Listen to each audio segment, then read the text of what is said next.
All right, buckle up for a deep dive. And this one's a bit darker than usual. Oh, We're going into the story of Harnoko Dewantoro, okay. Indonesian serial killer. Yeah. And as you know, this one goes way beyond your typical true crime. Yeah, It brings up some really fascinating questions about international justice. absolutely. So we're taking Dewantoro's Wikipedia entry as our source, Okay. and we're going to kind of see what we can unpack here. Interesting. I'm already intrigued. What's so unusual about this case? Well, the murders happened here in the U.S., Oh, wow. but Dewantoro was actually tried and convicted in Indonesia. That is unusual. So right off the bat, we've got this question of how does that even work legally? Right. But before we get into all the legal stuff, let's just set the scene here. Okay. So Dewantoro's Wikipedia entry kind of paints this picture of, what seems like a pretty ordinary life Mm-hmm. before things took a dark turn. Okay. So he came to the U.S. on a student visa, Okay. settled in Los Angeles, started a dry cleaning business. So almost like a classic tale of the American dream Yeah. gone wrong. Yeah. But the question is, Yeah. was this a sudden, descent into darkness? Right. Or were there early signs of what was to come? Oh, well, the first murder for sure seems to stem from this business deal gone bad. Oh, really? Yeah, Dewantoro sold his dry cleaning business to a man named Suresh Gobid Merchandini. Okay. But Merchandini basically just left him high and dry, Oh, yeah. which caused Dewantoro a significant financial loss. So he basically just abandoned the business. Pretty much, yeah. And that's what set him off. So this is where we see that revenge motive emerging. Exactly. The Wikipedia entry suggests that Dewantoro planned Merchandini's murder really carefully. Yeah. Like he lured him into his car, Uh-huh. shot him on a freeway, Wow. and then buried the body in a rented home. It's chilling. It is. When you think about the level of premeditation Yeah. involved. But what I find even more disturbing is how the violence escalated in the later murders. Oh, Yeah. tell me more. So we've got Gina Sutar Aswan, Okay. an Indonesian student that Dewantoro convinced to invest in his business. Oh, so another business deal. And how much money are we talking here? A lot. $200,000. Wow. And what happened? Aswan suddenly decided to pull out of the deal. Oh, I see. And this seems to have sent Dewantoro into a total rage. The rage that, if this was the first murder, Right. a business deal gone bad, Yeah. this is a big jump Huge jump. from, shooting someone to Yeah. what happened next. Well, he bludgeoned Aswan to death Oh, my God. and then mutilated her body. So brutal. Yeah, and tragically it didn't stop there. His own brother, Iri Triharto Darmawan, became his next victim. After another business deal. Well, it just says they had some kind of disagreement. Okay. The details are a bit fuzzy on that one. So from a calculated murder, a shooting, Mhm. to these incredibly violent murders, Right. what pushed him over the edge? Yeah. What transformed him from, a businessman seeking revenge Right. to something, much more sinister? Right. But he tried to cover his tracks. Oh, yeah. Big time. He moved all 3 bodies to a storage unit in Sherman Oaks. And then what? Then he fled to Jakarta. Wow, so he just left the bodies there. Well, he kept paying for the storage unit, trying to keep up this appearance of normalcy. It's almost as if he thought he could outrun it all. Yeah, but as we know, the truth always has a way of, surfacing. Yeah. And this is where Detective Ted Ball enters the picture. Oh, how so? Well, he started investigating the storage unit's contents Mm-hmm. and uncovered this horrifying truth. So the bodies were found. Yeah, accidentally. It seems like someone just stumbled upon them. Wow. And that's when Detective Ball really started digging. Yeah. He traced checks to Dewantoro's mother Oh, wow. and found fingerprints linking him to the storage unit. So they knew they had their guy. Yeah. But he was all the way in Indonesia. So how did they get him? Well, that's where things get really interesting. Yeah. Because there was no extradition treaty Oh, wow. between the U.S. and Indonesia. So the LAPD had to find a different way Yeah, to bring him to justice. exactly. This is where the international cooperation comes in. Yeah, Indonesian authorities ended up arresting Dewantoro. Oh, okay. And get this, American detectives traveled to Indonesia to testify at his trial. That's incredible, this collaboration. I know. It really highlights how complex international criminal law can be. Absolutely. It makes you wonder how they navigated those differences Yeah, in legal procedures, Yeah. standards of evidence Yeah. between the two countries. for sure. It also raises the question of, did the U.S. even have the right to pursue justice? Right. for these crimes committed on their soil Yeah, if the trial's happening in another country. totally. Okay, so let's talk about the trial itself. Okay. The Wikipedia entry mentions it was like a media sensation. Well, yeah. I mean, understandably right, given how brutal the murders were Hmm. and the international attention it was getting. Yeah. I mean, did he confess? Well, that's another fascinating part of the story. Okay, tell me. At first, he actually denied killing Merchandini, Oh, wow. said his brother was the one responsible. He tried to pin it on his brother. Yeah, but then later he confessed to all 3 murders, Wow. which just adds another layer to this already crazy story. Absolutely. So what was the verdict? Well, after this huge trial, Yeah. the Indonesian court delivered a verdict that shocked a lot of people. What was it? The death penalty. Wow. I mean, that's considered pretty extreme Yeah. in the U.S. these days. Right. But, different cultures, different laws. Exactly. It shows just how differently people view justice Absolutely. and how cultural context shapes those legal decisions. For sure. Like, is there even a universal definition of justice? Right. Or is it totally subjective? Just based on societal norms and values. That's something philosophers and legal scholars have debated forever. Totally. But here's the thing. Even though Dewantoro was sentenced to death, he was eventually granted clemency and paroled in 2019. Wait, what? Yeah. So he was sentenced to death in Indonesia Mm-hmm. and then just released back into society. Yep. Controversial decision, but it does shed light on how Indonesia views rehabilitation, Yeah, and the possibility of redemption. even for someone who did something so horrific. So we've got this situation where a man convicted of 3 brutal murders in the U.S., sentenced to death in Indonesia, Right. ends up free. It's a testament to how complex international justice is. It is. And how those goals of punishment, deterrence, and rehabilitation sometimes clash. Right. But there's one final twist in this story that we need to talk about. So I'm listening. What is it? The death of Benyamin Rafi. What is that? Well, that's where it gets even more confusing. Oh. Some sources claim Rafi, who was stabbed to death in a Jakarta cafe, was actually Dewantoro's son. What? Yeah, but other accounts dispute that connection. Yeah. So it leaves us with this lingering mystery Yeah. and this uneasy feeling. So even after all this, even after justice was served, it feels like Dewantoro's past is still casting this long shadow. Exactly. The ambiguity surrounding Rafi's death adds a whole other layer Right. to this already complicated case. Wow. It really highlights how we can never truly know the full story, especially when you're dealing with crimes that span continents and cultures. Absolutely. And it reminds us that the effects of violence, Yeah. they go way beyond the immediate victims Right. and the perpetrators. It ripples out It does. and touches families, communities, even entire nations. Yeah, it makes you want to dig deeper, to go beyond just the basic facts, Yeah, to truly understand these complicated cases. for sure. So that's where we'll pick up next time. We'll dive deeper into the legal stuff, how Dewantoro was tried in Indonesia, and explore what cultural factors might have played a role in that death sentence, and then the clemency and parole. Sounds fascinating. Looking forward to it. Okay, so we've got this American crime scene, right? But an Indonesian courtroom.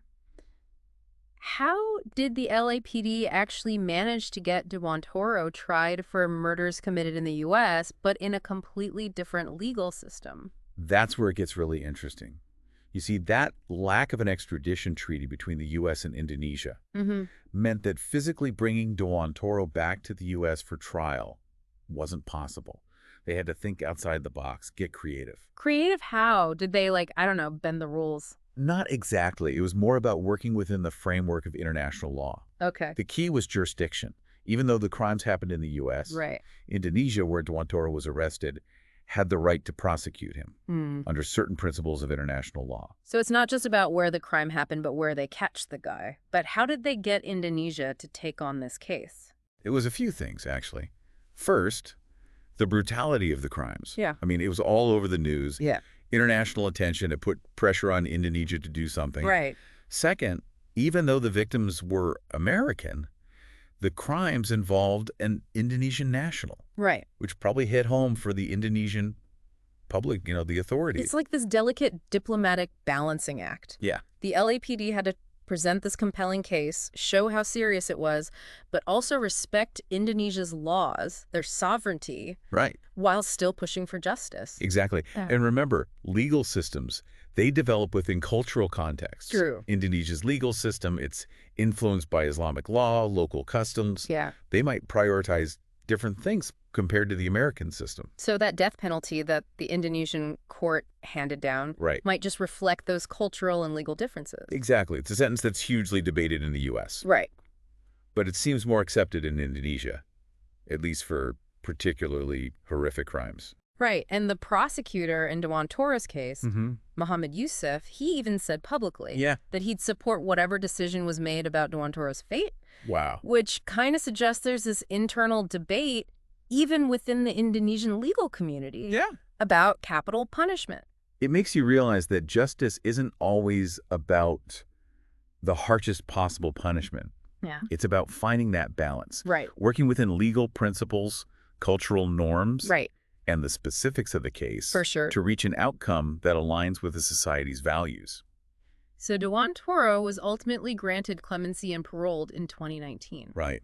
Might seem surprising, Totally. but it can show how Indonesia emphasizes rehabilitation, second chances. Yeah, even for convicted murderers. Even for convicted murderers. Mm. Challenges our assumptions about how rigid these legal systems are, Yeah. how permanent punishment is. Right. It's like maybe the Indonesian legal system sees prison not just as punishment, but as a chance for personal growth.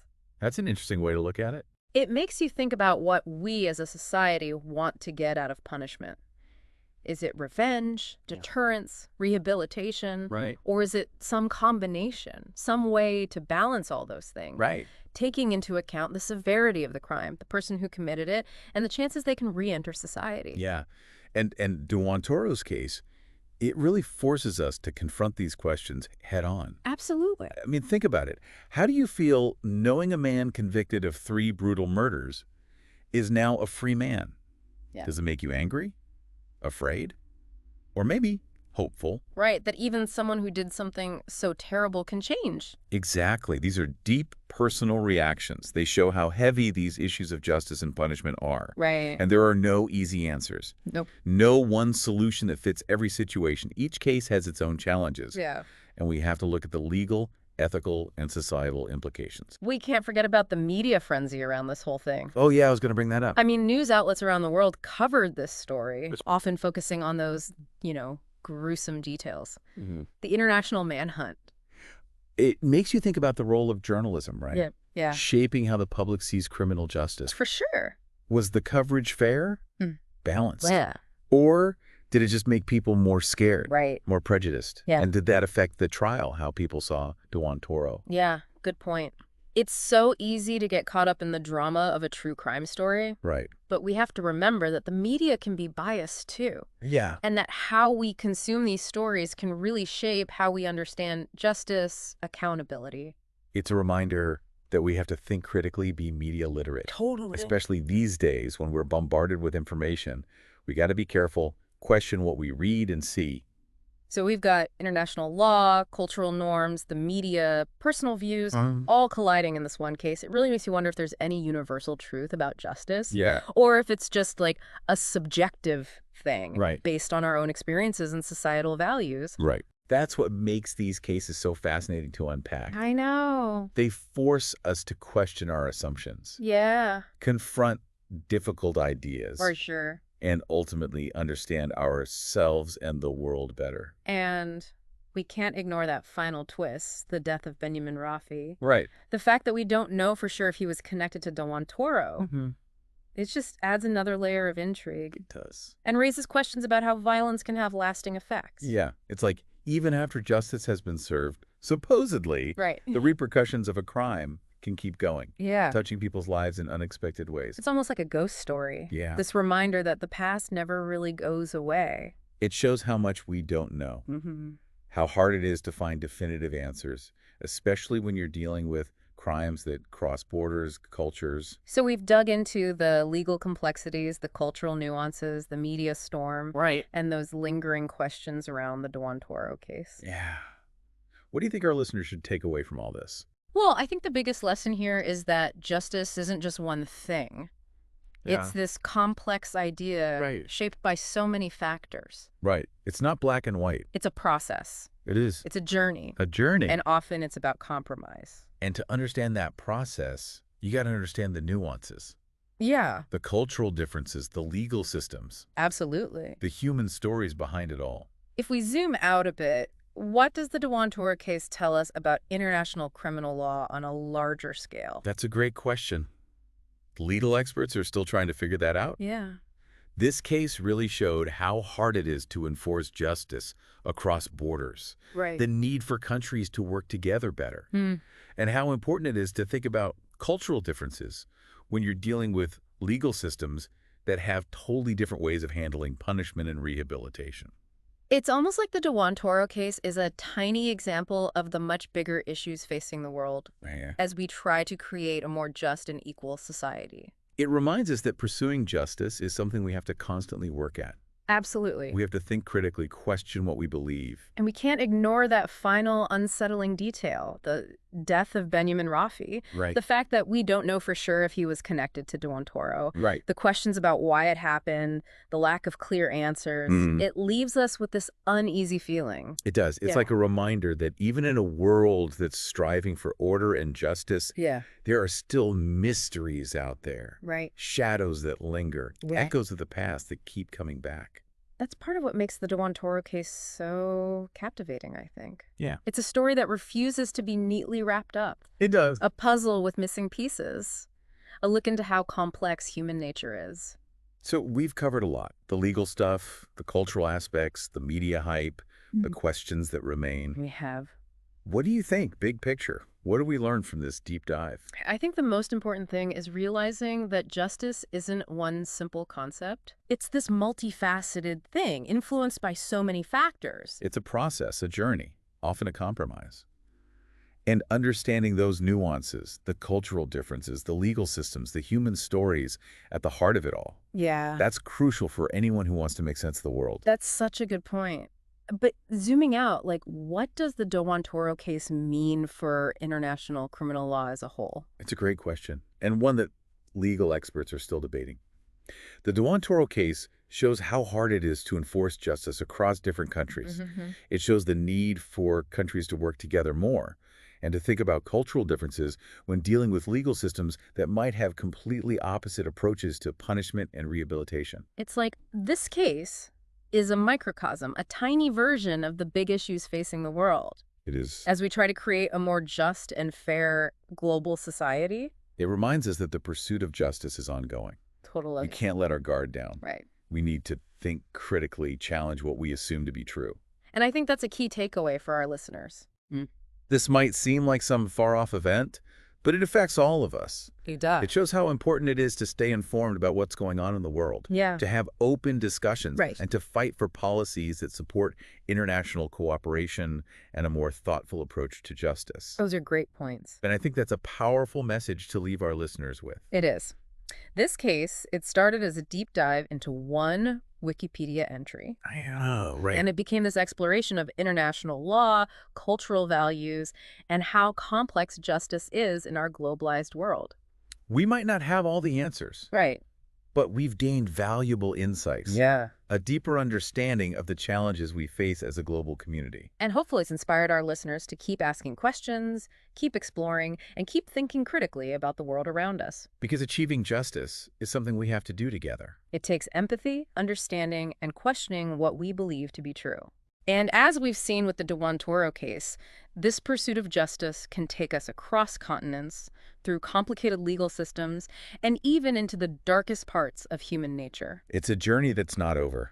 Not even close. We still have questions to answer, issues to resolve, debates to have. We're all part of this, you know? We are. And even seemingly small actions can make a difference. Like listening to this deep dive. Exactly.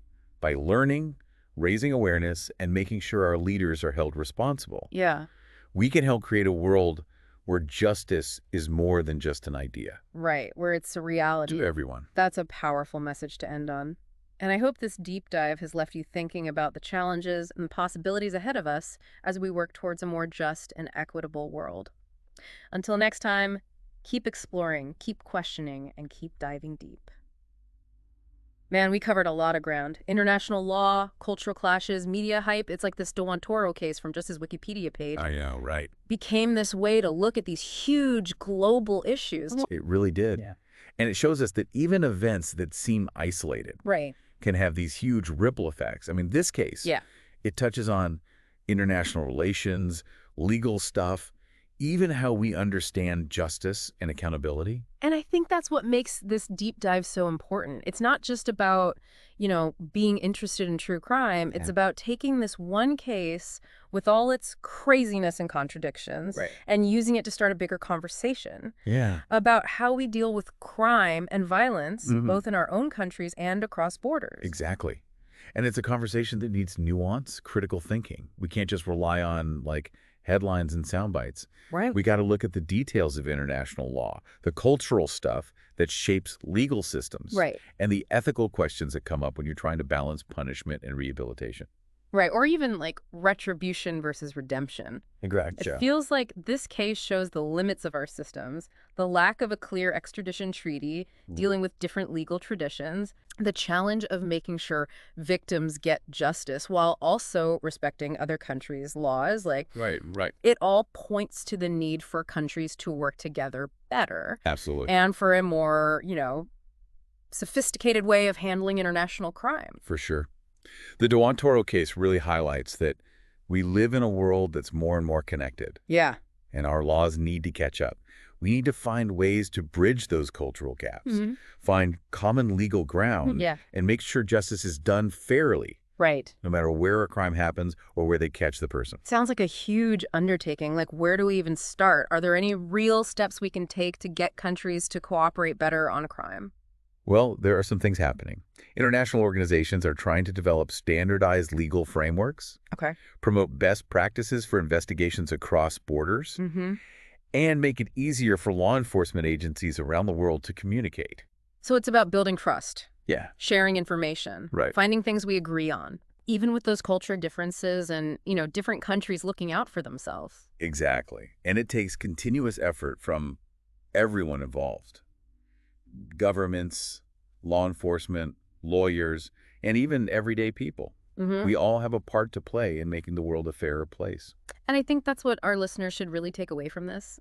This case might seem far away, but it affects all of us. It does. It shows how important it is to know what's going on globally, have these thoughtful conversations, Right. and push for policies that support international cooperation and a smarter approach to justice. Couldn't have said it better myself.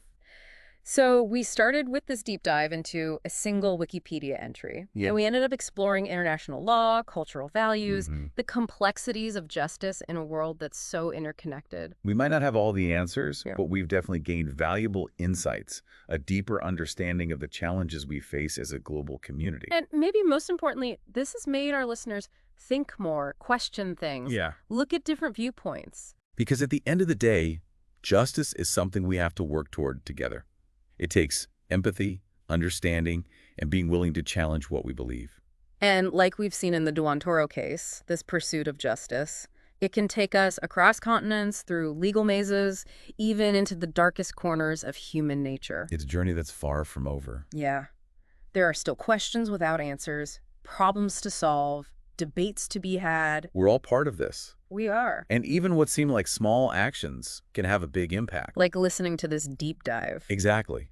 By learning, spreading awareness, making sure our leaders are held accountable. We can help create a world where justice isn't just an ideal, Right. but something real. For everyone. What a powerful way to wrap this up. I hope this deep dive has left you thinking about the challenges and also the possibilities ahead of us as we try to build a more just and fair world. Until next time, keep exploring, keep asking questions, and keep diving deep.